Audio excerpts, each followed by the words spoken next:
O'zbekiston Airportida vokzal ham o'zimizniki, ya'ni Toshkent avtovokzali. Do'stlar, qani bo'lmasa biz sovg'a qilishni yo'llarini o'rgatib o'tamiz. Buning uchun albatta klaviaturadan GPS qilib yozamiz va bu yerda ishlar bilan tanishib olishingiz mumkin. Ish bo'yicha, keyin avtosalonlar, bizneslar, fermalar bor. Va menga eng yoqqan tarafi bu yerda hozir temir yo'l bor, temir yo'llar muhandisi. Yo'li ham uncha uzoq emas ekan, shuning uchun hozir metka qilib ko'rsataman. Mana shu yerda. Xo'sh, endi hozir mana shu yerda to'rilarda yo'llardan chiqadi bekat, mana avtovokzal bekati. Bu yerda mana ko'kni oldiga kelsalaringiz do'stlar, mana skuter bor, ijaraga beriladi. O'yinga yangi kirganlar ola olasizlar xuddi shu skuterdan. Va hozir biz boramiz o'sha manzilimizga. Va bu yerda do'stlar o'yinga yangi kirganlar uchun o'rgatib o'taman. Alt tugmasi bor, mana hozir ko'rsatib o'taman. Alt tugmasidan xoh mashinalarni, xoh o'sha skuter bo'lami, o'shaqa narsalarni yoqsanglar bo'ladi. Yonidagisi esa o'sha mashina yoki skuterni fonarini yoqsanglar bo'ladi, ya'ni parasini. Va do'stlar, biz hozir manzilimizga qarab yo'l olamiz do'stlar. Qani bo'lmasam ketdik do'stlar. Xo'sh do'stlar, va biz yo'limizdan mana vertolyot chiqib qoldi. Ochig'ini aytaman, vertolyot juda mingim keldi, lekin litsenziyam yo'qligi uchun mina olmadim, lekin albatta litsenziya olishimga birinchi bo'lib turib vertolyot minaman.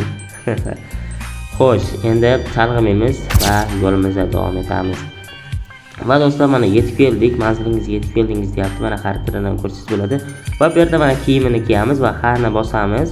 Hani bosganimizdan so'ng bizga kiyim beradi do'stlar. Mana kiyimini kiydik, mana zo'r ekan kiyimi ham, lekin mana hozir Qizilli oldiga kelamiz. Qizilli oldiga kelganimizda mana qop ko'taramiz ekan.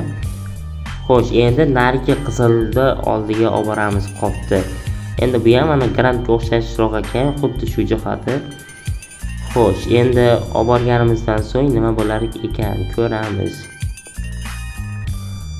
Xo'sh, mana olib keldik, lekin hozir menimcha qaytishda ham biror nima olib ketyapmiz.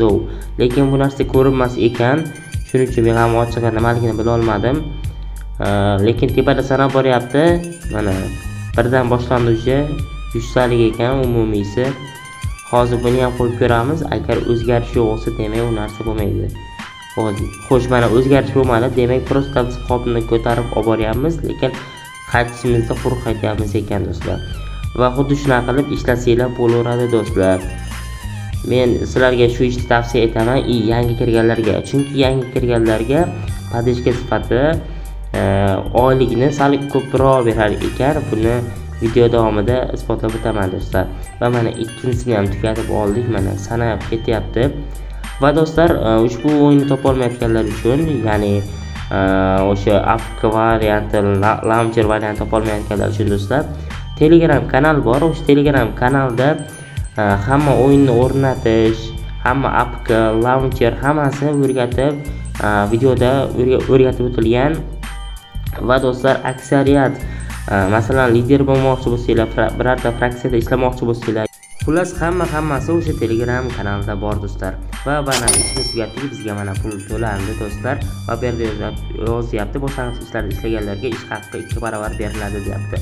Mana padeshka, ana padeshka do'stlar.